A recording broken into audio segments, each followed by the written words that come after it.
นางอนัตตาวิปัสสนาภาวนาหาหันยอดทำอนัตตา2 ชั่วโมงเต็มก่อนนี้นางปฏิบัติกุกรรมในเขาพร้อมกันไว้สาเยตนา3 เจ้าก่อนพุทธังที่พุทธาเจ้านั้นผู้เจมีเฮาคาไว้คาออก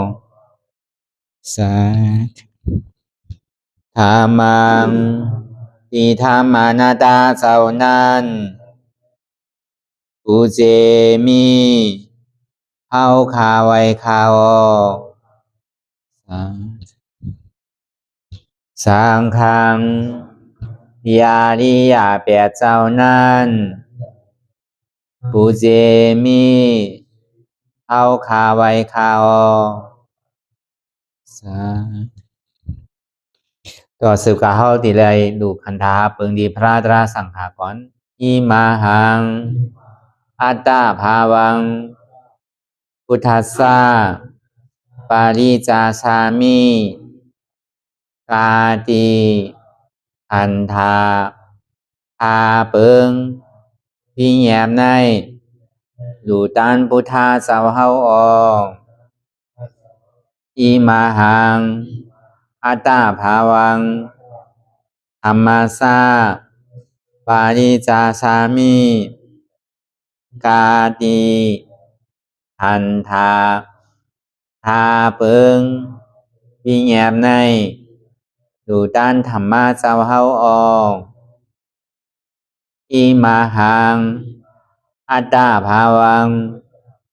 สังคัสสะปาริจาสามิกาติอันธาพาเปิงพี่แยมในดูตันอาริยสังขาสาวเฮาออกต่อสิกว่าเฮาก็อ่อนกันเนาะผู้หลวงที่ปุญญาก็ปันโตอริยเจ้ากุเจ้าก่อนอริยเจ้ากุเจ้าค่ะในยามเมื่อไหร่ก็ดีอันข้าวอ่ำหูเสเลตั้งกามลงสามเปิงไหลวนพิษไหลลาพิษไหลเหตุพินมาเจอนานแค่นดอปดปล่อยวางความบันขาวเขาอย่าให้เป็นอันตรายลงอันเหตุตามาโผนิปานันสกันติคโนมโนกัมมังวสีกัมมังกายกัมมังแสมมุเรวนพิศลาปิตัวเอพิมาติอาริยะเจ้าภูเจ้าสวรรค์พ้นความไม่ถินไม่ใช่นำกองการนั้นขินในยามในจึงข้าวก็บินเสียสมมาเขาปวุนทีวิสิตาธรรมะตังโดอาริยะเจ้าเขาภูเจ้าสวรรค์พ้นความไม่ถินไม่ใช่นำกองการนั้นขินในยามในจึงสังวาเจ้าเขาภูเจ้าภูบายอกิเขาภูก็ภูก้นแสมมุเรวนพิศลาปิตัวเอพิมาติตนตัวสาวตั้งหลังนั่นในสังพยามมุเรนั่นในสังในก็ภูสังเป็นอันตรายเหตุมรรคผลนิพพานเจ้าไหวใส่ให้ทัศนานสีภาวตระปันยาได้เป็นอันตรายให้จำมาผลนิพพานตอนนี้กว่าวันตามเมื่อตาเฮจงกันอาหันทุกข้าทุกข้าเป็นอนัตตาเยาเดียวอนัตตาตาเปอัตตาที่วิจิกิสาเกลียสานั่นเลยมดสิ่งเก่งหายกว่าในภาวะสัตว์ในอังแผงมันคือเลยห้าไหวผลยันห้าขามปุยนิพพานก็เย็นขันภัยสกรรมหลวยตาเนาะสาธุ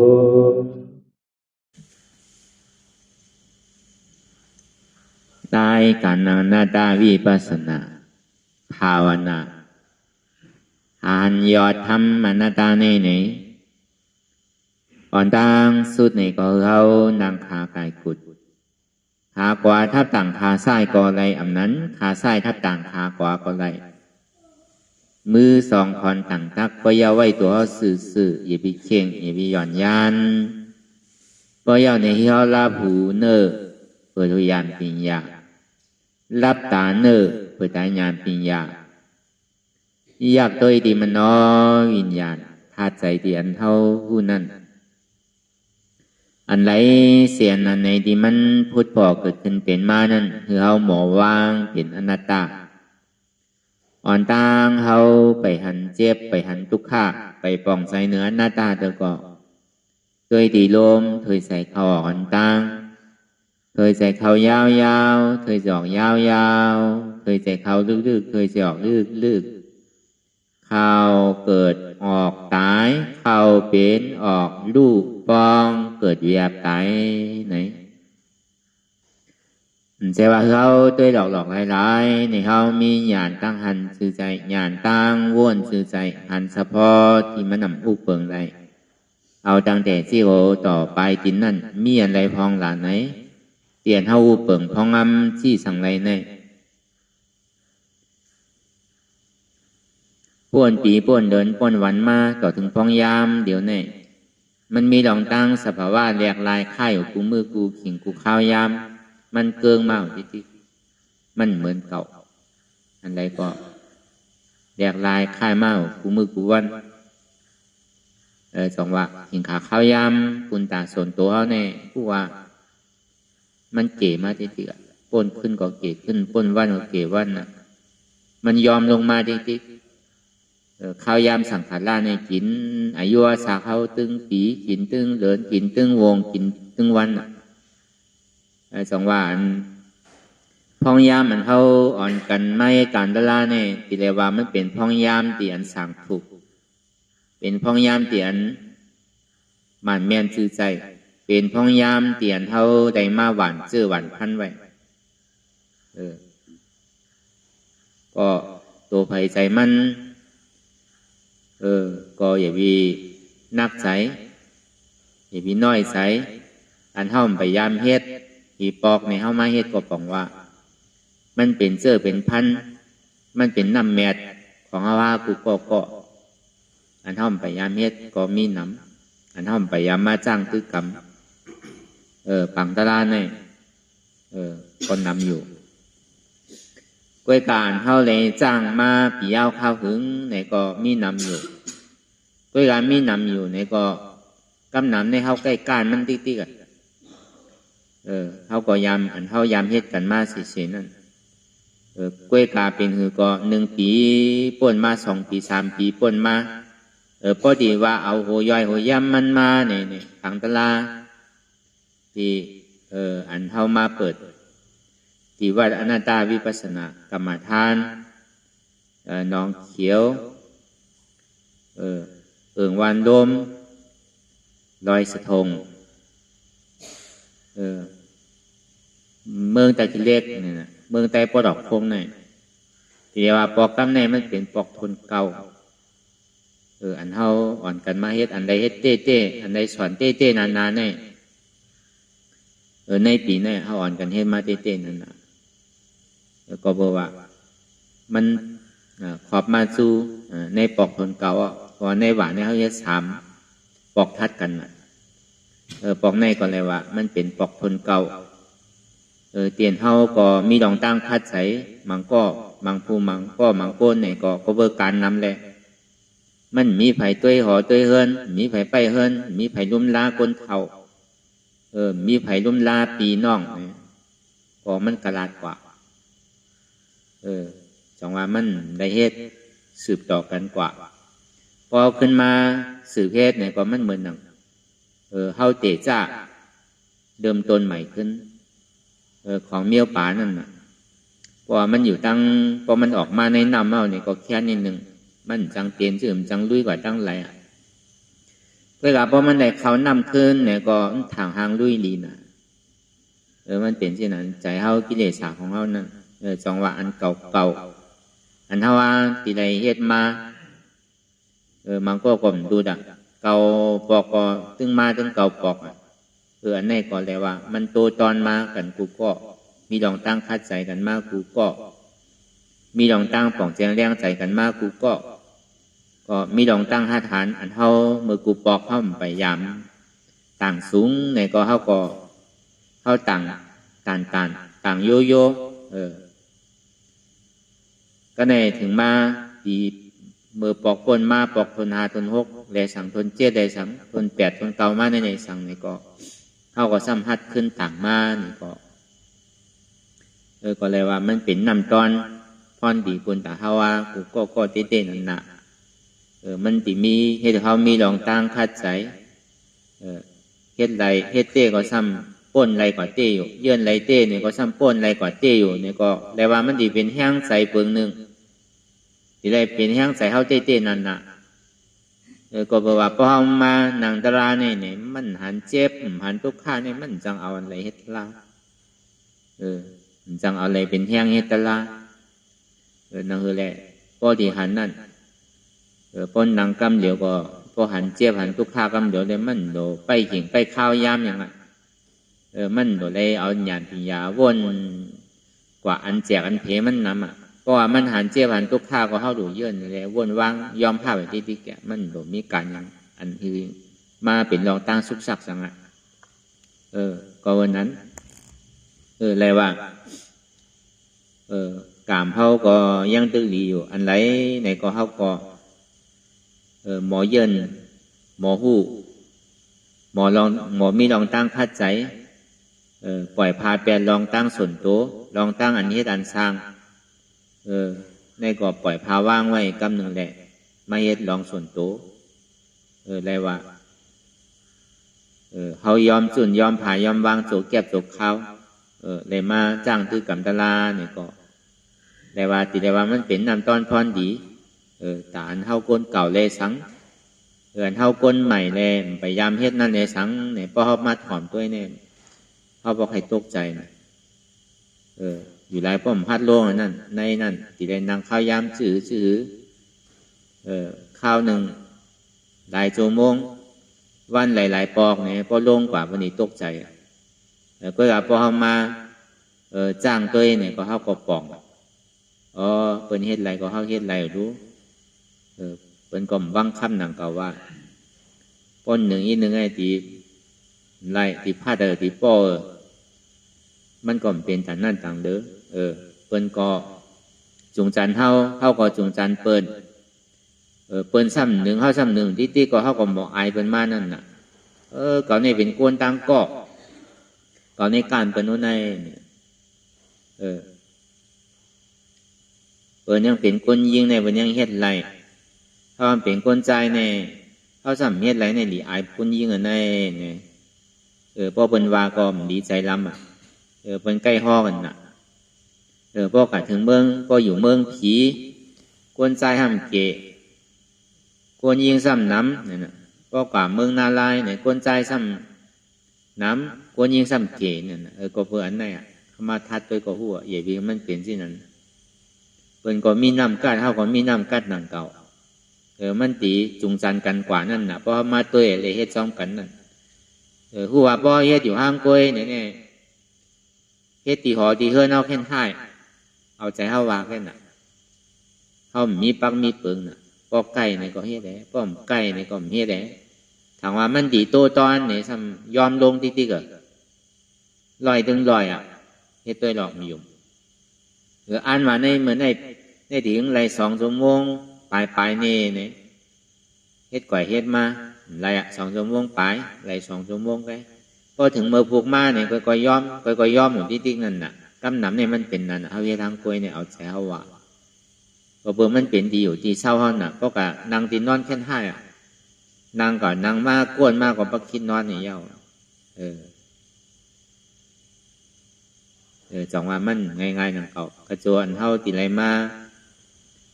เปิดปังตะลา1 ปอกในก็ติไรใจข้าวยามตัวขิงตัวข้าวตัวยามกวนมันพร้อมมาตีมันพร้อมห้ากระโจมันดีเป็นปังตะลามา1 ปอกในก็ง่ายๆนั่นเก่าแต่ว่ามันเป็นอันหยาบอันเย็นเต้อำบาลองสังขารในตะการในก็จนที่จอยกันในแร่จนที่เป็นมาพึ่งยิงเลยตะการเดียวก็ไม่ได้ซ้ำที่พึ่งยิงเลยวุ้นเจ้าอันเดียวก็ซ้ำไล่หนังเก่ามันได้พึ่งยิงกันในจนที่เป็นมาลองอันตั้งเฮาสอดซ้นอ่อนโหกันเลยมาเฮ็ดแน่อันเนี้ยผู้โสมันเด่มจังอันนับคาบไรลองตั้งอันเฮาอ่อนกันมาเฮ็ดเนี่ยย้อนก็มันตึงไหลไว้ก็เบอร์มันเป็นลองตั้งหลีเต้นานๆเนี่ยก็เบอร์ว่าโกนเอา1 ก้อนเนี่ยเพราะมันเลยทบตะลากว่าได้หวันป่องแจงแรงใจกว่า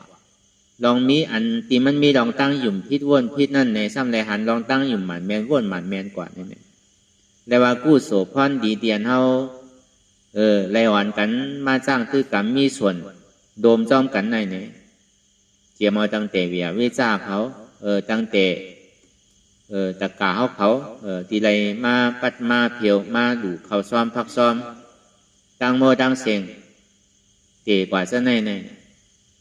โดยย้อนก็มันตั้งไรเต็มกู้โสเนี่ยอ่านนับคำไรอันนี้มันหันตันตาคำเดียวว่าสังวาจารในห้องหันจานนามาแต่หัวมันไก่ที่ทางสร้างไว้บรรเทาหรือเขาว่าเติกมันไหนมันไรตะลากว่านี่ก็มันมีมีพันคนเอาในอันเท่ามาอ่อนกันเฮ็ดอยู่พองยามเดี๋ยวนี้ก็อะไรก้อนหนึ่งเนี่ยเขาผมพูดอะไรน่ะก็อะไรดีไรตะลาป้นไรกว่าเย้าเนี่ยมันย่ำไปป้นย่ำไปเป็นยาหานตาซ้ำกับเป็นผีอยู่ในเมืองผีไรสังกับเป็นอยู่ในเมืองสางไรสังในสังว่าอันเท่ายามเป็นไว้ก่อกันมานั่นเลยสังว่ามันเกิดมาทั้งทว่าจานหนึ่งมันซ้ำกับอยู่ตีกงตีไก่อยู่เตียนมีศาสนาไก่อยู่จำดีมีสาที่จะในห้องว่าอะไรทุกคนนั่นเนี่ยเหมือนดังดอกโมนั่นน่ะมันก็เกิดตีโกมตีเนาถึงที่ออกมาเนี่ยครับเป็นอันดีดูดีตัวนั่นก็หนังนั้นหนังเก่าบางปองในห้องเกิดอะไรน่ะเพราะเป็นสิ่งนั้นมาเนี่ยก็เตียนเท่าไรเป็นอาริยากว่าเช่นนั้นเนี่ยเขาลืมว่าเขาคุกใส่ไรมากว่าเขาลืมว่าเขาเขาไรทบดาราก่อนในย้อนเปิดสังย้อนเปิดว่ามีไว้ก่อนดีย้อนเปิดว่าเป็นในทางเฮ็ดไว้ปันเท่าแหละซ้ำขึ้นติแลมาตอบกลุ่มเกสู้แหละตัวถึงมาหนังเก่าเมื่อเดี๋ยวก่อกันนี่ก็อยู่ที่ไหนเฮ็ดแต่เฮ็ดตาลาจอมกันอยู่ที่ยังซ้ำมั่มอยู่ขึ้นมาเหมือนกันเนาะเนี่ยที่ไหนก็จังมีว่ะเพราะเป็นที่นั้นในจังหวะการนั้นเข้าไม่กันตาลาเนี่ยหรือเสลองต้องถามตาลากันในอำโดกาวนน่ะลองต่างเจอต่างลองเข้าไม่กันตาลาเนี่ยเขาซ้ำกับอุบลองกล้าลองขายอุบลองพิษศีลพิษธรรมกับปล่อยลองตาลาสีดันวันนั่นเขาถามว่าดีเป็นกู้โสทั้งเป็นอากู้โสแปดอันนี้มันดีเป็นเนี่ยเขาไม่กันตาลาก็เขาโดดถามลองตาลากันนะอีหู้สองน้องหู้หนึ่งให้มันเข้าใจกันก็ถามป้อมหมอตอบหมอถามเนี่ยก็เมื่อถามเจ้าเสียอะไรอยู่ข้าวตั้งกูขิงกูข้าวยำป่องแสงแรงใจทำก็เมื่อถามป้อมผู้ลาเนี่ยก็อันเปิ่นยามเฮ็ดยามจ้างยามตื้อกำมาเนี่ยก็ถามเปิ่นเฮ็ดซื่อพอถามลองตาลาใครลองตาลากันแน่มันดีว่ะเนื่องมันเป็นวัจีกู้โซน่ะกายากู้โสมันนอกกู้โสเฮาห่มจมจอมมีใจอมจมจอมเปิ่นอันเปิ่นได้เฮ็ดการตลาดเนี่ยเปิ่นเฮ็ดไรนำก็เฮาห่มจมจอมอันเปิ่นผู้ในเฮาซ้ำไรลาดกว่าบางบอกเนี่ยมันผู้สัมผัสถามเจ้าแฉก็มีนะมันก็ทำอายเนาะตีถามก็พัดถามที่ไหนก็มีแล้วก็เป็นนั้นไหนก็อันเฮาผู้ลาไหนก็ถามที่อันเปิ่นยามเฮ็ดเพราะว่ามันลึกลำอะไรมันแกอะไรเนี่ยก็มาถามตอบปันในกูขิงกูเข้ายำตัวมาถามเนี่ยถามก็พอถามเหมือนกันก็เบอร์นั้นมันดีเป็นพรดีแต่เขาว่าทั้งหมดทั้งสิ้นนั่นก็เบอร์นั้นแหละมันเป็นอันรองสั่งถูกได้เจออะไรลองอัมบาหลวงเป็นก้อนเคินแหละเป็นบุญเจ้าสั่งเขาในก็เหมือนนั้นเขาก็ดีเลยไม่เห็นหู้ลองตั้งการวิปัสสนาลองตั้งการศาสนาพุทธะเฮาได้เนี่ยมันเป็นการอะไรเนี่ยมันก็ที่ผู้ที่ป่องกว่ามันเป็นการโดดเฮ็ดเอาย้อนเอาอะไรการศาสนาพุทธะพระราเป็นเจ้าเขาเนี่ยมันมีอยู่สองเปิงก็ขันธาทุลาและวิปัสสนาทุลาขันธาทุลาในเมืองเขายังตึกเรียกตึกกรรมของในโดดเฮ็ดเอาปิญญาตั้งหูพระเป็นเจ้าเนี่ยอภิธรรมาสู้ตันตาวินัยทำ80,000 เสียงเนี่ยหมอเสียงเนี่ยก็คือเฮียนหู้ไว้ว่าเพราะว่าขันธาทุลาวิปัสสนาทุลาในที่ได้จ้างตื้อกรรมเอาอันนี้จึงที่ถึงตานว่าเป็นบุญเจ้า ป้อมเป็นนั้นในมันเป็นวุนเจ้าว่ะวุนเจ้าตั้งโมตั้งเสียงเนี่ยมีอยู่7ก้อว่ะเพราะมือเดียวมือกูปองนี่มี6ก้ออันนี้มันมีลองถามซื้อเนี่ยมีลองถามลองคุณเอาคำมีหลินต้าเลยเจ้านักเสียงนั่นถามตอบเกกันว่ะถามมาไวสาถึงเจ้าน่าเกษงค่ะวุนเจ้าอันว่านั่นมันมีหลายป้าค่ะนี่วะพอเดี๋ยวกวางๆเนี่ยมีอยู่6ป้านี่วะพอเดี๋ยวแก็บเต้ได้มี2นี่วะอัน6ป้าซ้ำเป็นสังอัน2นั่นเป็นสังขาร1อันเข้ามาในศาสนาพุทธคัมภราเป็นเจ้าเฮาในก็เบอร์ใครเห็นหัวลองตั้งหมอลองอภิธรรมะ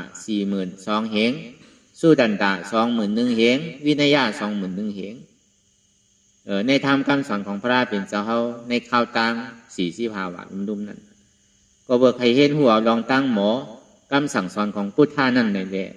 จึงที่เข้ามาในศาสนาอันนี้ก็ท่องว่าบุญเจ้าปริยัตินั่นน่ะอันนี้ป้าหนึ่งก็ในทางป้าหนึ่งสร้างห้องว่าขันธ์ท่าธุระ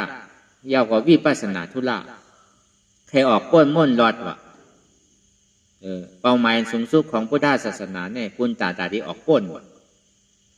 ทำปุณตาตลาปุณตาที่ออกก้นแกวะก็เอาวิปัสสนาว่าร้อนๆเนี่ย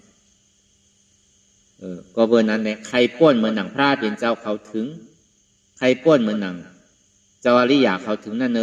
จากนี้เขามาในป้าหนึ่งนี่วะก็ในซ้ำขึ้นถามเจ้าเขาซ้ำเป็นป้าอะไรล่ะมีหลินตานั่นซ้ำขึ้นถามนักสิ่งขึ้นเมื่อหูดูแต่ตะกาเจ้าเขาแต่ก็เป็นใครเห็นหัวปิ่งยากไว้ว่าบ่นว่าทีใครจ้างตื้อกรรมหนังเก่าไงวะใครเห็นหัวใต้หมอกไงวะแล้วก็เพื่อว่ามันซ้ำเป็นเกิงปุ่งหน้าเขาน่ะเกิงหยุ่มย้ำคนผีคนช้างเขามันหยุ่มย้ำพุทธาตัวลูกแล้วก็เบอร์นั้นแหละถึงดีเห็นกว่าเห็นมาดีเพี้ยนกว่าดีเพี้ยนมาในซ้ำป้าใจว่ะครับเนี่ยซ้ำใครจามตัวว่ะมันเป็นหือเต้เพราะว่ามันเพราะว่าทำพระเป็นเจ้าเนี่ยมันลึกล้ำกำพีขอเมื่อไหลอ่านเมื่อไหลตัวเมื่อไหลก็หมออิ่มกล้วยกาขุมกาหมอเห็นหัวกล้วยแก่ก็มันก็เหมือนหนังก้นกินจางเลี้ยงโว้เลี้ยงโว้กูวันไหลกินน้ำนมโว้นั่นน่ะเจ้านักสินได้เมื่อหลวงเงามันแต่ใครคู่ปิญญาตั้งหมอไว้วะกล้วยกาใส่ไก่ใส่มาเฮ็ดกว่าเฮ็ดมาเห็นกว่าเห็นมาเนี่ยซ้ำใครเฮ็ดวะเนี่ยใครจ้างตื้อกรรมลองก็เบอร์นั้นน่ะมีหลินต้านั่นถึงดีมันกว่าเฮ็ดเอาดีฉาซุมามันยาวเนี่ยลองวินัยลองอภิธรรมะใช่ไหมพอมันเฮ็ดยาวเนี่ยฉามันก็ซ้ำเป็นยาหันตะถึงดีมันเฮ็ดจบก็บอกว่าปิญญามันไพ่ภายนั่นแหละลองทำตราพาเป็นเจ้าเนี่ยมันหู้ไรดีน่ะเสียมันก็ซ้ำสอนปันมันกล้วยกาปันเมื่อนั่นเลยสังเมื่อเดียวก็เหมือนกันมันก็ห้ามเกี่ยงอภิธรรมะมันก็ห้ามลงเรียนในวินัยยากมันก็ห้ามลงเรียนในสุตันตาที่ไหนในปิฎก3 ของเนี่ยเสียมันก็มันหมอซื่อก็สอนที่นั่นกาเสียมันได้ก็ตีลงเรียนในอภิธรรมะสอนลองอภิธรรมะก็ในพอเป็นนั้นในวันหนึ่งมาเนี่ยเขาเมื่อตุ้งซ้อมจำกันว่าพอเมื่อตุ้งซ้อมจำกันยาวเนี่ยตั้งสอนมันก็สู้ได้หนักก็ในมันซ้ำวนในใจมันว่าวนในใจดีสละมันว่าตีเตปิญญาตั้งหูเนี่ยเขาการเข้ามาในศาสนาแหละตั้งใจว่าตีมาเห็นหูเอาปิญญาตั้งหมดตั้งเสียงในตีเตในสละเขาเนี่ยใจมองก็คือรู้เนี่ยว่าบอกขันในก็รู้ในเนี่ยย่ำไปหมอถึงกีถึงตั้งรู้เนี่ยวะเฮ็ดที่ไหนวะป้อวนที่ไหนยาวเนี่ยสลามันซ้ำพูดน่ะของว่ามันเป็นยาหันตาและปิญญาโนมันก็จึงดีตักนั่นน่ะอันว่าไปหู้ปิญญาณว่านั่นอันที่เมื่อวนอยู่อันเมื่อลาอยู่ที่นั้นได้เมื่อซ้ำพูดอะไรจะถือมันลึกลำกำพีปองว่าสลามันซ้ำขึ้นหู้ใจมันนั่นเอาตกใจว่าเนี่ยสลาก็ในถังเรียงอะไรรู้ในเนี่ยเอามันย้อนน้อมขึ้นว่าไวสาขาคาเลวนสังกาก็แค่นต่อเช้าในปันข้างใครข้ามไล่ไงวะ เมื่อดีย้อนคล้องที่ในหลอกๆลายๆมันไล่ก็ดีปันตามเมื่อเนี่ยดีเลยปันตามสังหลับเพราะนั้นไปสาเมื่อดีเลยกว่าหาเจ้าป้านในดีเลยกับเฮียนเอาปีอย่าตั้งผู้ดีมันเฮ็ดที่นั่นวะปันตามกว่าเลยกว่าเฮียนเอาทำทางนั้นน่ะเพราะกับเฮียนเพราะว่ามันเมื่อเอาไล่เอาพระเพราะเป็นสิ่งนั้นเต้เนี่ยป้องกับเฮียนทำยาวเนี่ยก็กับเฮียนในพุทธวาจาเลยสังในสุตตันเลยสังนั่นไงกันปกติกับเฮียนเนี่ยก็สลานนั่นก็ซ้ำเป็นยาห้านตาวนั่นเจ้าป้านน่ะก็ในเพราะว่ามันเมื่อย้อนเป็นตะเปียเนี่ยตักเสียงต่อมันวะวันหนึ่งก็ตักเสียงวะเพราะว่ามันสุกนำปัดเพียวปันไหนสุกนำมาช่วยนาปันเอาถอกแปดเฮ็ดจีนั้นปันมันอยู่7 วันวะมันก็เฮ็ดเหมือนเก่าที่เตี้ยมันมีลองตั้งใจลำลงวะเพราะเป็นนั้นในสลางว่าคนในมีลองตั้งขันทีมีลองตั้งหมาหน้าโน่นในมันจึงที่หับเป็นตะเปมันวะเพราะว่ามันหับเป็นตะเปมันยาวกว่าสอนทำบิดากาศถึงก็ไหลกันนะเพราะว่ามันไหลเต็มโทนยาวไหนก็ในมีวันหนึ่งมานั่นตะกาเขาซ้ำปังกว่ากับซ้อมที่เพิ่นว่ะก็ปังกับซ้อมที่เพิ่นยาวในตะกาสองก็ผู้เมียเนี่ยซ้ำเท่าหนาว่ะก็เบอร์เท่าหนาได้จึงดีไว้สาก่อนเป็นเสียมันว่าแคนดอกเจ้าเฮาพอตลาปันอินหนึ่งอนุโมทนาเขาก็เท่าว่าตลาเนี่ยมันโดห้อนน้ำห้อยอิดแกหึงป่องใจง่ายๆนี่ว่ะก็ในก็เสียมันจึงดีว่าน่ากระเสียงเป็นปุนพรเมื่อเฮาในดีเมื่อก่อนเป็นปุนพรเมื่อตาที่ห่อเนี่ยเพราะเป็นนั้นเนี่ยมันจึงดีวนกว่าวนมาได้เอาอภิธรรมมาว่ะจังว่าอภิธรรมมานี่มันลึกหนาอันเฮามาอ่อนกันเฮ็ดอยู่พ้องยามเหลียวเนี่ยมันเป็นอภิธรรมมาลองอภิธรรมมานี่มันเป็นปรมัตถ์มันเป็นตลาดตาที่ออกโป้นกำเดียวอ่ะมันย่อมสีย่อมเสืองอ่ะเพราะมันป่องแจงแรงใจเพราะฮัดกับโป้นเต้นั่นเพราะเป็นนั้นเพราะว่ามันฮอตรากับกายโดยลองอภิธรรมมากับกายโดยลองยุบนามคันธาหาปึงนั่นมันอุบเปิงพ้องอำไรอำใครเท่าก็เท่าอำใครเป็นก็เป็นอำใครตายก็ตายอันนี้เป็นทุกข้าเสียจ่าก็เบอร์ตัณนาอัตตาได้ที่อัตตาได้ที่วิจิกิจฉาอ่อนโหยแลย้อนเปินนั้นในจึงที่มากเกิดเท่าเป็นตายเพราะเป็นนั้นไม่ยาวในจึงที่เอามากกล้าเสียจ่าในกอกออกอันเท่าเฮ็ดกันอยู่พ้องยามเหนือเนี่ยเพราะว่ามันฮอตรากับกายโดยลองอจองทุกขะอโจทุกขะอจองสุขายาวกว่าอโจสุขายาวเนี่ยก็สองก็ผัวเมียเนี่ยตกเป็นซอดาปานกันในถอนตลากับกายโดยลองยุบนามคันธาเป็นอนัตตานะเพราะว่าเขาเลยตกเป็นซอดาปานกว่ายาวเนี่ยมันซ้ำขึ้นมาวนอันลองมันฮอขึ้นว่ะ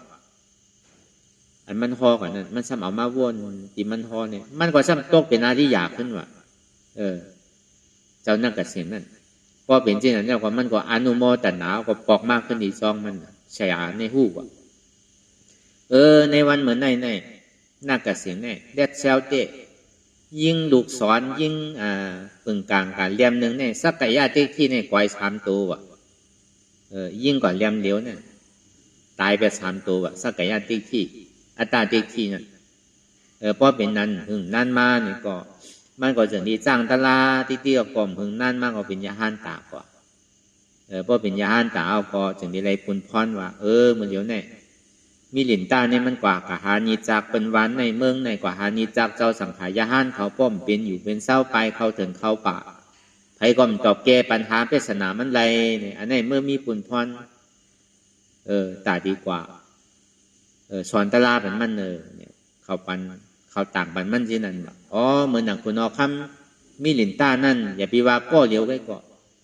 ปากก็คาก็ยังต้าก่อนคาก็จังเกอะไรอยู่อย่าไปว่าก็เลี้ยวเนื้อเฮ็ดจีนั่นมันจะนี่เอาเจ้าสังขายาห้านเขา100,000ไปมาหาจองที่อันเท่ามาลองตั้งที่อันมันกับกายเลยลองตั้งถามในตอบกันนั่นน่ะเมื่อหลวงเงาเต้ก็ใครเห็นเอาไปว่าถึงเห็นกว่าเห็นมากเพราะป่องแจงเลี้ยงใจมากก็ซ้ำใครจ้างตื้อกำนั่นก็เลยป้อตีป้นลองตั้งตุกข้าป้อตีไรถึงมากตลาโผตลานั่นเนี่ยก็เขาก็คัดใจเนี่ยก็ได้มาซ้ำขึ้นถามมาป้อเป็นนั้นเนี่ยเจ้าเฮาในเจ้าเฮาในเจ้าเฮาในเป็นยาห้านตายว่าเนี่ยเจ้าเฮาในไรตลาเป็นยาห้านตาว่าเนี่ย น่าเกษียณในกล่อมว่าตะกาคุ้นเนี่ยป้อเมื่อไรแหละอุปทานโมเดลก็เมื่อนั่นก็ป่องว่ามันเกิดเอาเป็นเอาป้อเมื่อไรแล้วอุปทานยังตึงมีอยู่อันวันนั่นแต่ก็ติมไปตีไรเกิดตายอยู่ที่เนี่ยว่าที่นั่นแกเราเป็นยาห้านตาเนี่ยกล่อมดัดก็ในบนเจ้าทางสี่ป้าเราซ้ำเป็นซ้ำขึ้นสืบถามตอบกันกว่าบนเจ้าป้าทนสามนั่นเนี่ยก็เพื่อว่าเขามาในศาสนาในใครมังมีหลีเป็นวะใครมังมีหลีเป็นชื่อล่ะเขามาเนี่ยมาเฮ็ดหมอเปตังตัวหมอเปตังเฮ็ดกาวากาเป็นอันเหมือนเปิ้นเมียวเคิบของหน้าบนเฮ็ดนั่นน่ะตัวเปตังไตเต้นไตอ้างชะไหนกะเฮ็ดลับควายวะเฮ็ดสังชะไหนกะเฮาอ่ะกล้าขายเฮ็ดสวนเฮ็ดไทยเฮ็ดนาชะไหนอันในห้องว่าก็เบิกใครมังมีดีเป็นในศาสนาในเขามาว่ะในก่อนว่ะก็ในสองมาเนี่ยก็เบออยู่วันอยู่คงพิษอุปติกฎหมายวันเมืองว่ะอยู่ไรว่ะอันในก้อนหนึ่งว่ะเขามาสองก็ในสามมาเนี่ยก็เบอว่าอยู่เฮือนในอายุอาสาก็เท่าเก๋เอาว่ะลูกหลานก็ใครต้วยใครลุ่มล่าว่ะ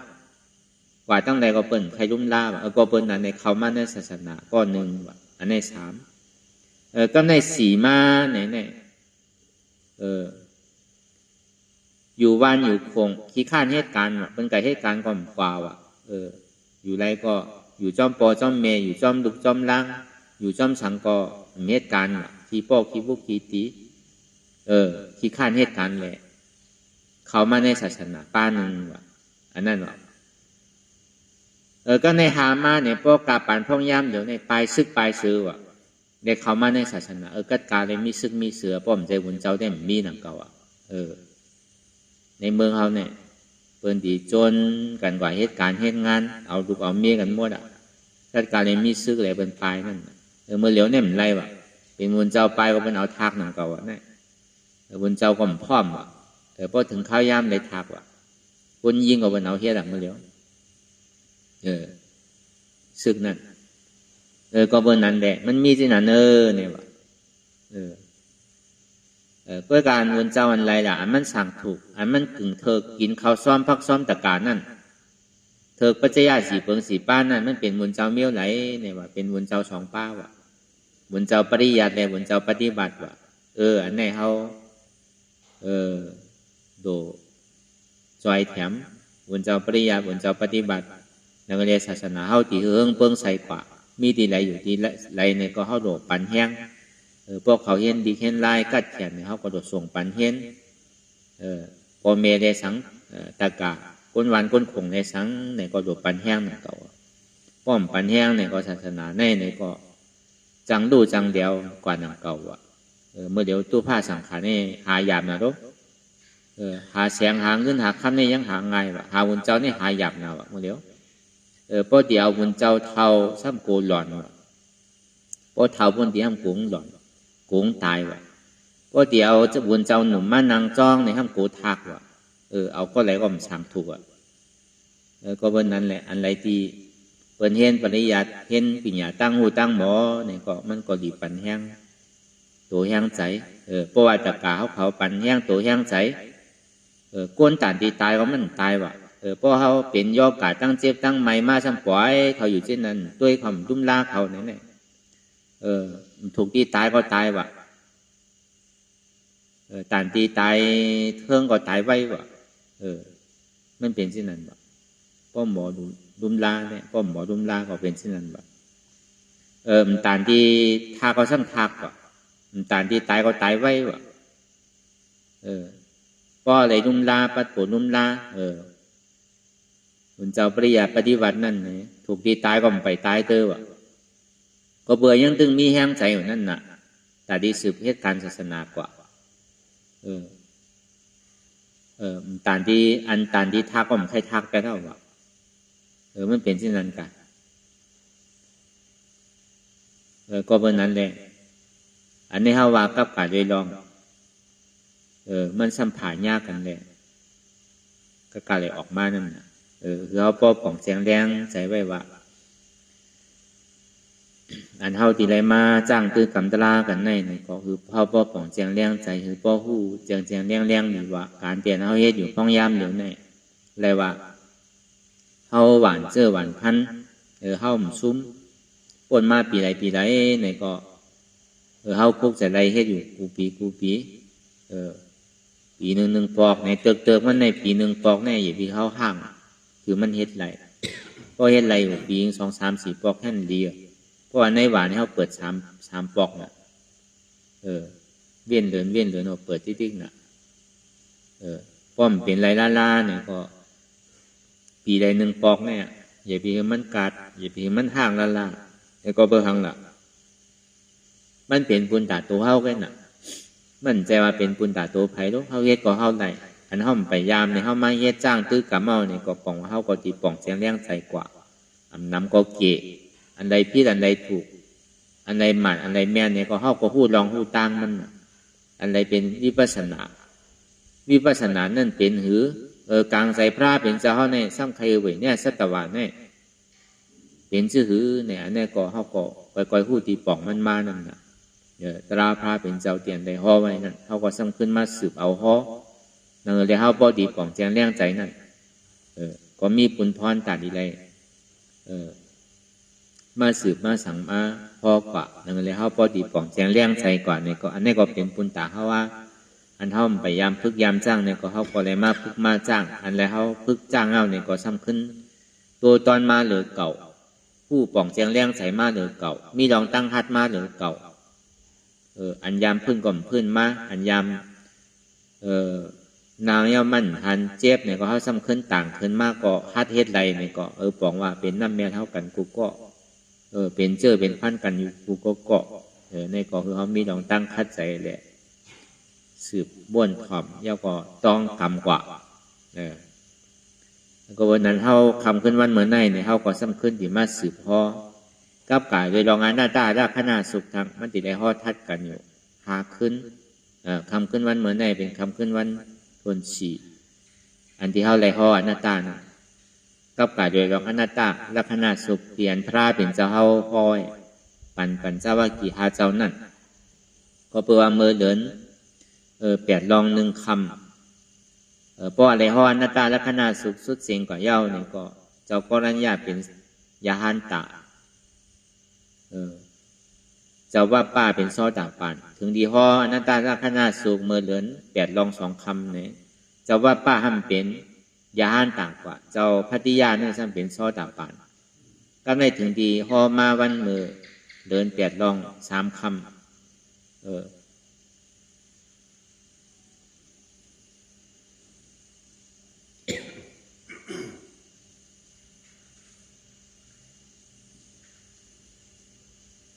เจ้าพัทยาเนี่ยจะนี้เป็นยาห้านตากว่ากำในเจ้ามหาหนามนั่นจะนี้เป็นซ้อตาปานกว่าถึงมากคำขึ้นเกิน8รอง4คำขึ้นอันเท่าตีห่อวันเหมือนใน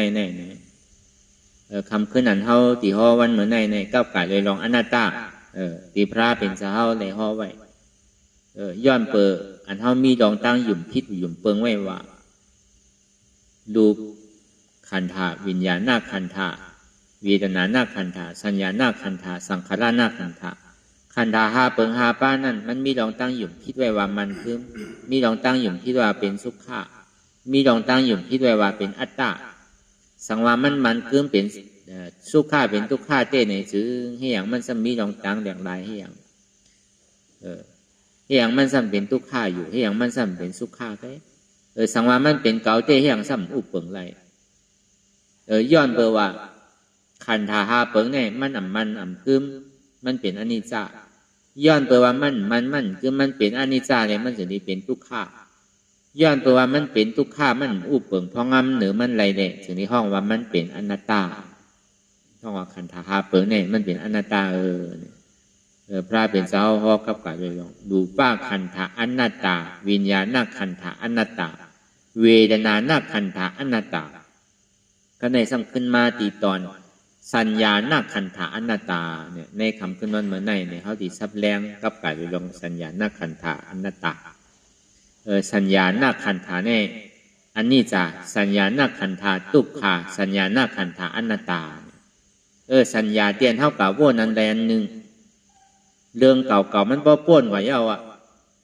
เรื่องเก่าตั้งหลังป้วนมาเมื่อว่าในสังวงป้วนมาในสังเหลือนป้วนมาในสังปีป้วนมาในสังจังไหนเขามาโวนดิ๊กกำหนำที่เขาลองเก่ามาโวนเป็นตั้งทุกขาดิ๊กเดี๋ยวมาโวนเป็นลองตั้งสุขาเนี่ยมันเก๋อันตาดีเป็นลองตั้งทุกขาเนี่ยมันหนำเดี๋ยวย่าเปิดนั้นเลยป้ายวนเท่านั้นอันนึงเย้าอันนึงเย้าอันนึงป้อมมีขึ้นมีลือปอกป้อมทิ้งมันไหลป้อมเอาหยาดปีหยาทิ้งไหนมันลงหวยลงดอยดิ๊กมันมีเมื่อยาวเมื่อสุดอย่างซื่อก่อมตึกไหลก็เปิดสัญญาตัวนี้เข้าถึงดีตุกข่าวดิ๊กเพราะมาคุกใจไรเมื่อแล้วมังปอกให้มังปอกก็ดีใจลำน่ะวนด้วยอย่างดีเปลี่ยนน้ำเปลี่ยนใจสัญญาตัวไหนอันนั้นเนี่ยมันก็คือก่อนอันสัญญาดีโกเดินนั่นในห้องว่าสัญญาในปรมาณในดีโกนาวดีโกซื่อหือเนี่ยพอมาหนังตราเนี่ยมันกัดเจ็บตีเก่าตีเดียวนั่นมังกรกัดเจ็บออกไปตีนนั่นน่ะตึกมังกรมาเจ็บตีก้นเข็ดมังกรเจ็บตีหัวเข่ามังกรเจ็บตีแอวตัวกับตัวมาถามว่ามันเรียกมันตีสามมันแค่หนายิงตัวยิงเจ็บยิงตัวยิงตอดยิงตัวยิงเจ็บบุตรดิ๊กเนี่ยเขาว่าสัญญานักขันธาอันนี้จ้ะอันนี้จ่าก็มันใครหัววะอนัตตาก็มันก็ใครปองวะกล้วยกาเตียนมันปองมันหันดีนั่นมันตุกข่านั่นน่ะมันเหลืออกเหลือใจนั่นน่ะปัญญาสัญญาตัวนั้นน่ะหมอก้าน่ะปัญญาตัวนั้นเนี่ยป้อมมีดองตั้งเกลิดเนี่ยพอตัวกับมันเจ็บมันตอดมาแน่พอใครสั่นคือยึกเอาในสัญญาตัวนั้นเนี่ยเพราะมันเขาลึกๆเนี่ยถามว่ามันเรียกอะไรมันพอเจ็บว่าแค่เจ็บเรียกคือซ้ำเจ็บคนนั้นน่ะสัญญาตัวนั้นน่ะนะสัญญานักขันธาตุกขานั่นสัญญาเนี่ยนั่นเนี่ยเพราะมันพูดบอกเกิดขึ้นเป็นมาในดีเหตุชื่อละตัวไอ้คือก็ซ้ำเจ็บอยู่เพราะว่าพอมันแตงมาหนึ่งกำเนี่ยเพราะใครสั่นหนึ่งปอกจีตายเพราะออกอันบนวานั่นน่ะป้อมใครขำอะไรนั่นน่ะมันก็มันเป็นพอนางมาปีเอาข้าวเนี่ยตาดีเกลิดเนี่ยอันนี้ได้หมอเกียมันก็เสียงห้องเสียงไห้เพราะใครออกเพราะว่ามันยาในสัญญาตัวนี้เนี่ยน้ำหูน้ำตาเพราะใครยิงเพราะใครห้องไห้ป้อมเยื่นอะไรในที่ห้องอันนี้ก็อย่าไปห้องดีอายเพื่อนวันดีเขาเป็นก้นเก่าแค่เขาหลบเป็นตัวอย่างในเพื่อนอันเขาเป็นก้นใหม่เนี่ยเป็นย่ำห้องเสียงเป็นย่ำมอแล้วเขาก็มอกว่าอันนี้มันดีห้องในเพื่อนดีห้องดีไฮในเพื่อนจะหือเนี่ยเป็นดีว่าห้องมีตั้งเยื่นอันเปิ้นไปยามเฮ็ดเป็นดีกูไปของเฮ็ดมาถึงเอาตลาดเนี่ยเฮ็ดมาเป็นปีเป็นเดือนมันยังตึกห้องตึกไฮอยู่ยังตึกเสียงข้างเนี่ยตามเบิ้ลดียุ่มก็เบิ้ลยุ่มแปดตอนนี้มีศรัทธาก็ศรัทธาเบิ้ลมีแปดอันมีศรัทธาไว้อีกไหนก็ตาดีขึ้นสืบมีศรัทธาทั้งตาดีป้าอกป้าใจในเฮ็ดกว่าทั้งก็มีมันใครกูแปดแล้วนะอารมณ์เป็นเฮ็ดมาแต่นั่นเนี่ยเป็นยังห้องยังไห้ยังข้างเนี่ยอันก็ไม่เฮ็ดแต่แค่ดีเหลือในเนี่ยกูนั่นพยายามเฮ็ดในสันดีกูแปดอันนี้ก็คือเขาเยื่อเอาอินหนึ่งเมียวในแต่มันเป็นเมียวหลวเยื่อเปลี่ยนสื่อก็ยาวใครก็ให้ในใจอย่าไปให้ออกเสียงคานใจคือคานใจในใจอย่าไปกับคานใจคือมันยินอันนี้ปองว่าเขามีดองตั้งเยื่อเยื่อเมียวในแต่มังเมียวกอถูกได้เยื่ออยู่เพราะว่ามันยาสัญญานักขันธาตุกขาตัวในอันนี้เขาว่าซับแดงลองสัญญาตัวในตาอันดีเกลิดมันในป้อมหุ่มปอกแจงแรงใส่ล้านเนี่ยเกยหยาบน่ะสัญญาตัวนั้นเนี่ยกวนหอมันก็เลยคบมาอยู่6 เดือนวางมันเนี่ยมันใจง่ายป้อมบอกเกลิดเนี่ยก็ได้ถึงดีทบมา6 เดือนยาวเนี่ยถึงดีซับแรงถึงดีปอกแจงแรงใส่อะไรว่าไล่เกในสัญญาตัวนั้นเนี่ยที่ได้เฮ็ดชื่อเกลิดมันเนี่ยถึงดีปอกมาไล่เกลิดมันเนี่ยเป็นคือละเพราะว่ามันเป็นสิ่งนั้นมาเนี่ยเขาใหญ่ไปกว่ามัดหมายเตียนมันเจ็บนั่นป้นตี เอาสติเฮานั่นน่ะมาอยู่ที่ร่มถอยใจเฮ็ดไว้สองอันสติเฮาเนี่ยมาอยู่ที่ร่มถอยใจกำหนึ่งย่าก็ปิญญาญาณสมาสังกัปปะอนัตตาเฮานั้นตัดจอมตั้งหลังเอาสติมาอยู่ที่ร่มถอยใจเอาอนัตตากับตัดจอมเดียนมันเจ็บนั่นเพราะมันแพงมันดีหายกว่ามันดีกว่าได้ง่ายเพราะมันนำใหญ่ๆมาเนี่ยมันกว่าง่ายเพราะมันเรียกเนี่ยมันใครกว่าหยาบไว้เหมือนเฮาขี่รถขี่ก้าอะไรกับญาติตั้งเรียกกันน่ะเพราะกว่าเมียเนี่ยปักคิดโตโคยอันว่านั่นน่ะเพราะว่ามันเป็นเส้นตั้งกว่าเงาเนี่ยเฮาใครกว่าซื้อกว่านั่นอันนี้อันที่เป๋มันก็เฮาว่าสังว่ามันย่ำไปหายเนี่ยวางไว้กั้มก่อนเจ็บนั่นมาดีร่วมถอยใจเขาเกิดออกตายเกิดตายเกิดตายว่าอะไรอนัตตาลืมมันไว้กำหนึ่งก่อนอันเจ็บเล็กๆนั้นพอที่ไหนมันดิพุทธขึ้นมากขึ้นอันนี้เปิงหนึ่งอธิเกณฑ์นั่นสังว่ามันเกมไรเนี่ยซ้ำดีเลยให้ถือหลักเพราะมันเกมไรอันมันเจ็บแกนต้งกว่าอยู่เนี่ยมันมาจู่เป็นอันหนึ่งอันเดียวมันพอก็เจ็บตอดเจ็บอสังเหมือนหนังมีสองตัวไงตัวเขากับดีๆมันมีสองตัวอันเจ็บแกนต้งต่ออยู่นั่นเนี่ยในเป็นธาตุลมดูอัมวาไรเนาะอนัตตากำไม้ไม้กำกัดกว่าในเป็นธาตุไฟดูอัมวาไรอนัตตากำนักกว่าตั้งตัวแข็งกว่าตั้งตัวในเป็นธาตุดินดูอัมวาไรอนัตตากวยกับกำหนำในเพราะว่ามันเป็นสัญญาหน้าทุกขาเนี่ยมันดีตอดดีๆแกมันดีเจ็บดีตอดเจ็บตอดแตงมันดีเป็นกำหนำเนี่ยมันดีเป็นธาตุลมไงธาตุลมในธาตุไฟ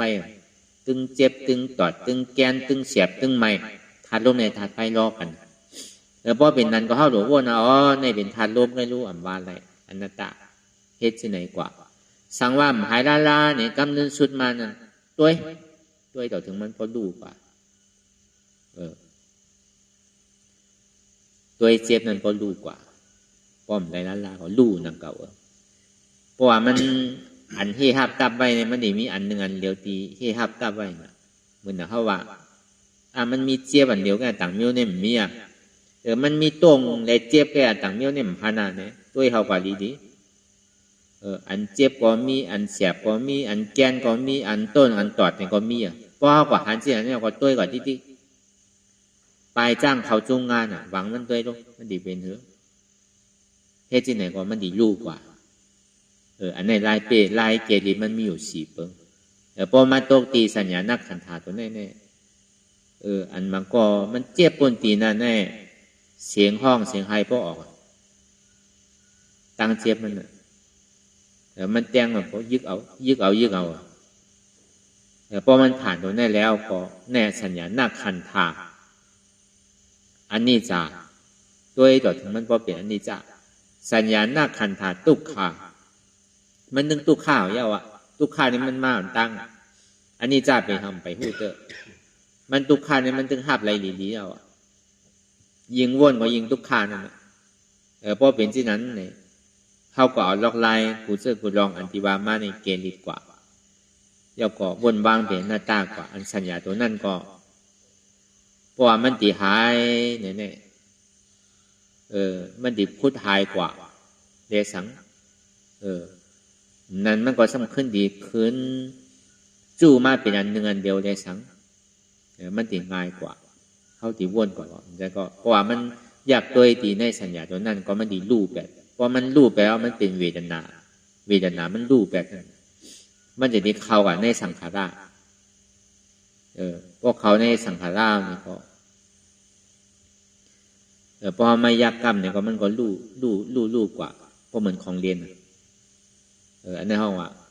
พอเอาเปิงเต้มันวานในขันธาเปิงเนี่ยมันติได้ผ่านในเสียงผ่านรูป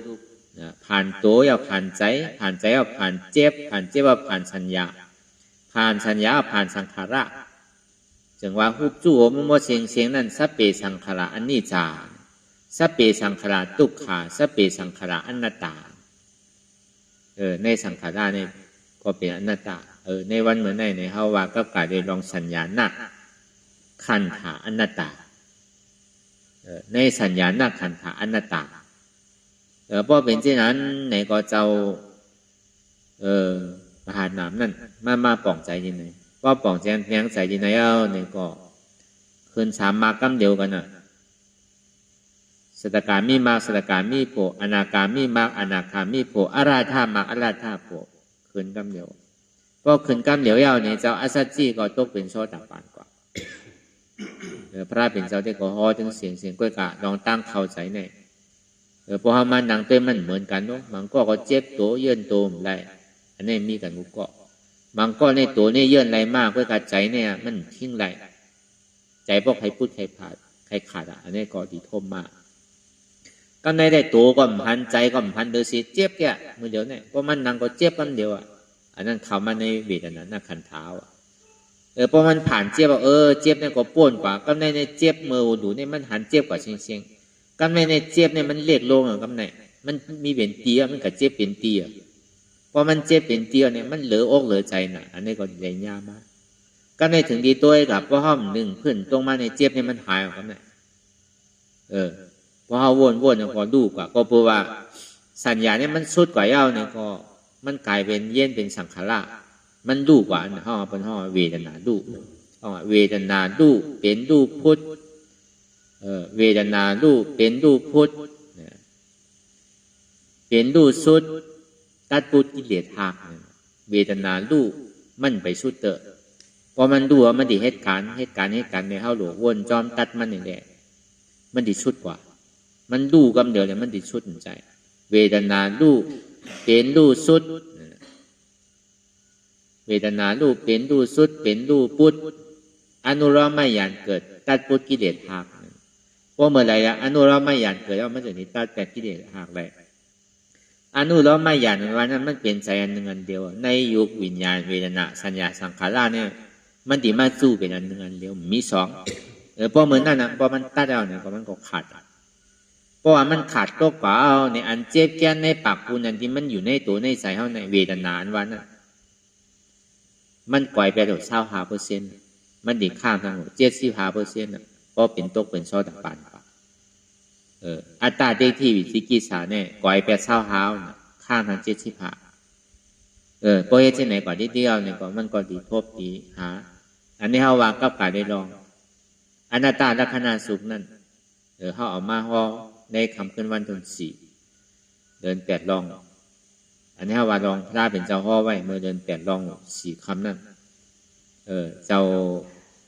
อันนั้นก็เจ้ามหานันโตเป็นยาหันตะเจ้าชาจีโตเป็นโซดาปานกว่าเพราะเป็นนั้นเจ้าเนี่ยก็อันนี้พอเขาหมอเอาสอนตั้งเข้าใจ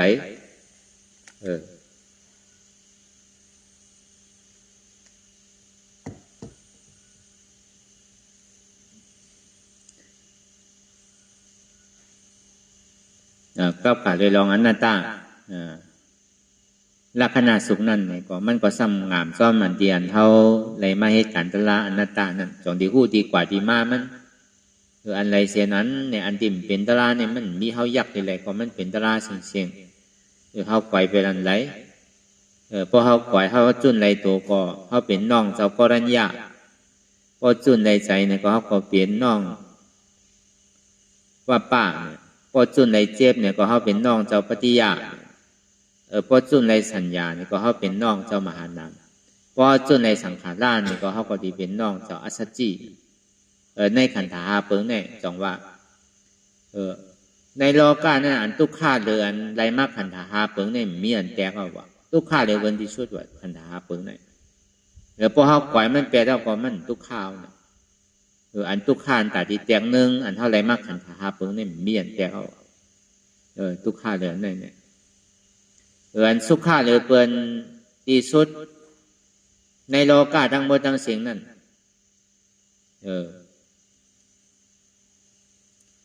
ได้ว่าเป็นก้นในเปลี่ยวหรืออันเป็นอเปสีภูมิอันเปลี่ยวหรือก้นทำเป็นผีเอาตั้งแต่เมื่อผี1 โค้งต่อถึง6 โค้งยากกว่าอันเปลี่ยวเลยผีมันเป็นช้างดูป้าอันเปลี่ยวเลยช้างตั้งหมดตั้งเสียงนั่นเป็นอริยะเพราะเป็นอริยะเนี่ยอันเปลี่ยวหรืออริยะเนี่ยมีอะไรอันทุกข้าหรืออะไรขันธามาเนี่ยมีอันแตกว่า ในก่อนหนึ่งเลยเขาปฏิทบปิญญาอันเขามาเฮ็ดกันอยู่พ่อยามอยู่เนี่ยพึกตาดีเป็นอริยะเป็นแต่เอาไว้กำหนึ่งก่อนนั่นแหละอเปสีผมมีในตีปิกแปดเนี่ยก็เขาก็หาลอกไล่กูเสื้อกูลองเตียนมันติดจับกลับมาเตียนเขามีดองตั้งอยู่คิดวนคิดไว้นั่นแหละเขาปฏิอยู่มันหมันแมนวนมันหมันแมนนั่นในก่อนจึงดีเอาลองตั้งสมาธิที่สมาสังกัปปะยุ่มย้ำว่าคันธาหาเปิงในเป็นอนัตตาก็เพื่อว่าสังในเป็นอนัตตาก็เพื่อว่าขันธาหาเปิงในอัมมันกึมเป็นทุกข้าสมาธิที่เขากับหันสะพอลองขันธาหาเปิงในเขากับยึดยับกับมันไว้ก็หือในก็เมียว่ามันกึมรู้มันก็เป็นทุกข้าเลยตีก็ยึดจับกับอย่างพอตัดนั่นตัดเด้อเอาออกแบบมุมมดเสียงเลยอัตตาเนี่ยมันเหมือนเขามีเฮิรนใหม่มีตีอยู่ใหม่อย่างก็เขาซื้อเขาเฮิรนตีกันอันนี้ก็ดีเอานี่ก็ดีซื้อในก็หางดีอันนี้ก็หลวไว้ที่นั่นที่ไหนซื้อเขาที่พอเป็นนั้นมากกับช่อก็หลวมีมาพอมีเงินมาเนี่ยก็หลวเลยมีตู้เก็บมาเนี่ยก็ดีกว่าตั้งหลายก็ไม่ใช่เก่าขาดมาถึงแล้วเนี่ยเป็นดีรักเขาเฮิรนก็มูอันนี้เขาก็ได้เก็บไว้นั่นก็ได้ชิมไว้กล้ามเป็นมันรักเอาเนี่ยใจที่เราเนี่ยอนัตตาในสัมใจเช่นนั้นของอันมีอาโพตันในหอในเฮิรนเอาออกเสียงเอาออกเสียงยาวเนี่ยพัดตูเนี่ยเปิดไว้ตึงหกหูมันไข่โจรมาตั้งแล้วมันเป็นเฮิรนห้ามอนัตตาเนี่ยเหมือนหนังเฮิรนห้ามว่ะพอเฮิรนห้ามเฮิรนห่างเฮิรนห้ามเนี่ยเปิดย่ำพัดนอนพวกกันนอนผีหยอกว่ะเพจหยอกว่ะเปิดย่ำพัดวัดห้ามว่ะจองห้ามว่ะเฮิรนห้ามว่ะกองมูห้ามว่ะจะไหนพวกกันนอนเพจหยอกว่ะผีหยอกว่ะปัญญาพัดลงเหมือนนั้นเพราะว่ามันเป็นเรื่องห้ามเนี่ยนี่ก็มันมีกามีขันอ่อนเหมือนนั้นว่าอนัตตาเนี่ยก็มีกามีขันก็ห้ามไม่ใจย้อนมันอ่อนอนัตตาเนี่ยบอกว่าสิ่งนั้นเอาออกว่ะเก็บชิมว่ะเอาออกติ๊กว่ะจุนพาวางแบบเซ็งๆว่ะนี่ก็เอาหยาปียาววนดีวนยาวเข้ายามหึงอย่าปีว่าไพ่อย่าปีว่าเทิงอันเท่าหันอันเท่าวนอันเท่าวนอันเท่าหันนั่นหึงเพ่งเป้งกัน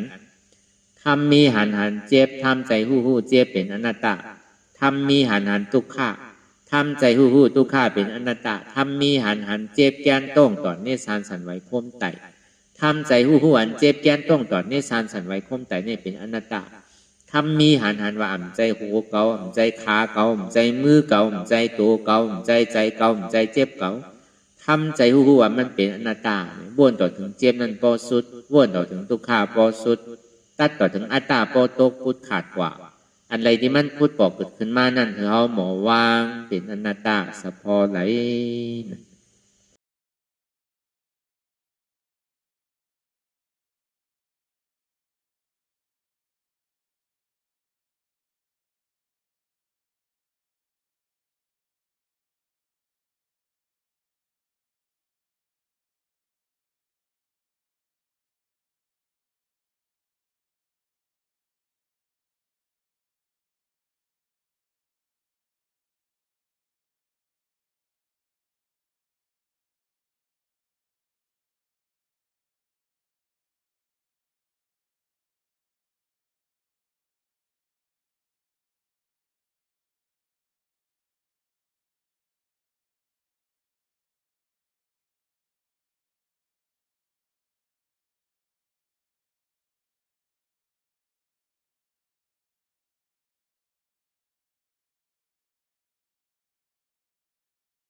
ลองตั้งอันเป็นอยู่กุเซอกุยาย้ายข้องคำไว้ที่ใส่หูถอดถอนออกที่ใส่หูมันออกเสียงก่อนสภาวะอะไรก็ดีลองตั้งอะไรก็ดีอันเกิดขึ้นมาที่อยู่ตัวที่ใส่ที่เจ็บสนั่นถอดถอนออกที่ใส่หูมันออกเสียงสภาวะยุคธาตุสี่เปิงสนั่นเจ็บเทียนโตกอดเนตรสั่นไหวโคมไต่ไม่กัดอ่อนแข็งสู้ตุนทรัพยายจึงอยากเปลี่ยนดูสภาวะยุคธาตุสี่เปิงสนั่นตีหนังธาตุกว่าผู้ทรัพย์ตีอัตตากว่ายึดว่ามีโตมีใสมีเจ็บสนั่นเอาบ่วางเป็นอนัตตาไหลลองแสนพ่องปิวอยู่อันเฮาว่นลึกว่นเลยอยู่เป็นเดิมเป็นลาวอยู่ซึ่งในสาวถอดถอนออกตีใส่หูมันออกเสียงก่อนยอมกึดยอมออกยอมลงอันเฮ็ดให้เฮายินดียินให้เสื่อมอารมณ์เสื่อมถึงใสถึงคอไว้ตีมันยืดไว้ตีมันเป็นทุกขานั้นควรปล่อยวางออกที่ใส่หูมันออกเสียงก่อนลองเสื้อเป็นทุกข้าเลยลองย้อนถึงใสหลายๆอย่างมันเกิดขึ้นมาตีตัวตีใสตีเจียบสนั่นควรวางย่อเสียก่อนก่อยค่ายย้ายลายหนึ่งพื้น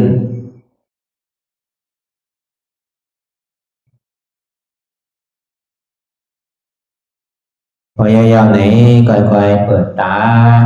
มืนตาลอยได้เป็นการปฏิบัติธรรมโคตรอายธรรมอันเกิดขึ้นที่โตที่ใสที่เจ็บอันนั้นโคนหาเหตุหาเงาพระจองทุกขันนั้น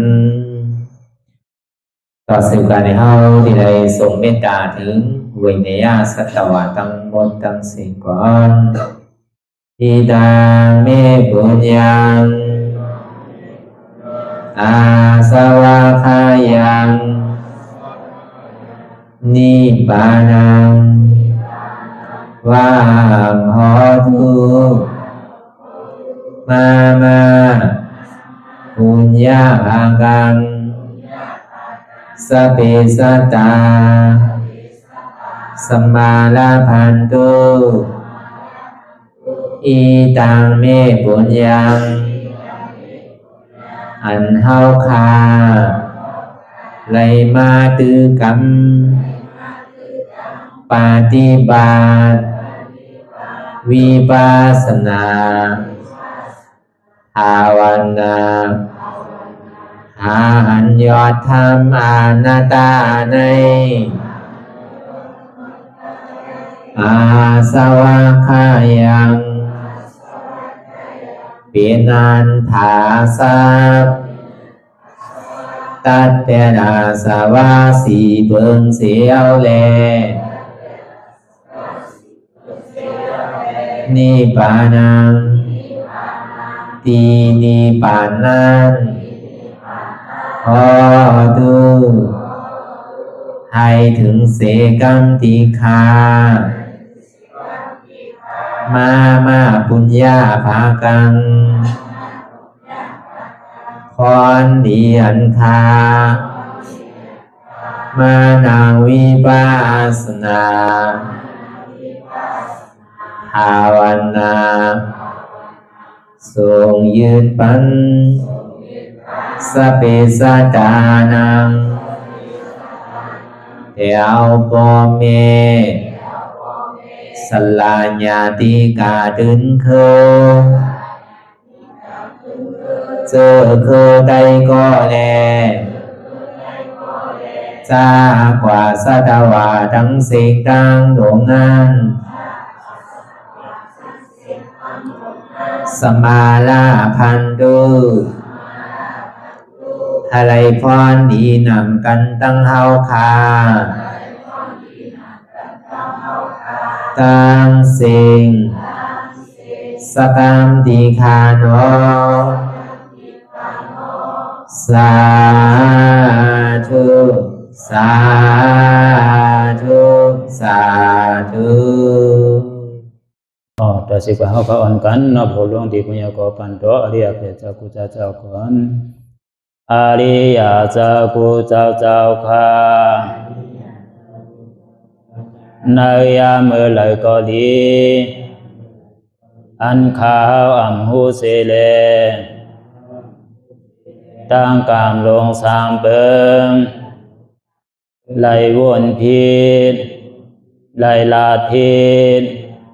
ไหลเหตุพิษมาเจอนานแค้นดอกปดปล่อยวางความบันขาวเขาอย่าให้เป็นอันตรายลงอันเหตุมาโผนิปานัน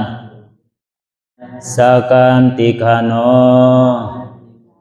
มโนกัมมังวสีกัมมังกายกัมมังแสมมุเรวนพิศลาปิตัวเอพิมาติอาริยะเจ้าภูเจ้าสวรรค์พ้นความเมตินเมสายนำกองการนั้นขินนิยามในจึงข้าวก็บินเสียสมาเขาปวุนทีวิสิตาธรรมะตังโดอาริยะเจ้าเขาภูเจ้าสวรรค์พ้นความเมตินเมสายนำกองการนั้นขินนิยามในจึงสังวาเจ้าเขาภูเจ้าภูปายกิเขาภูก็ภูคนแสมมุเรวนพิศลาปิตัวเอพิมาติตนตัวสาวตั้งหลังนั่นในสังพยามโยนั่นในสังในกอภูสังเป็นอันตรายเหตุมรรคผลนิพพานเจ้าไหวใส่ให้ทัศนานสีภาวตระปันยาได้เป็นอันตรายให้จำมาผลนิพพานตอนนี้กว่าวันตามเมื่อตาเฮจงกันหาหันทุกข้าทุกข้าเป็นอนัตตาเยาวเดียวอนัตตาตาเปอัตตาติวิจิกิจสักเรียสารนั่นเลยมดสิ่งเก่งหายกว่าในภาวะสัตว์ในห้างแผงมันคือเลยห้าไหวผลยันห้าขามปุยนิพพานก็เย็นขันภัยสกรรมรวยตาเนาะสาธุสาธุ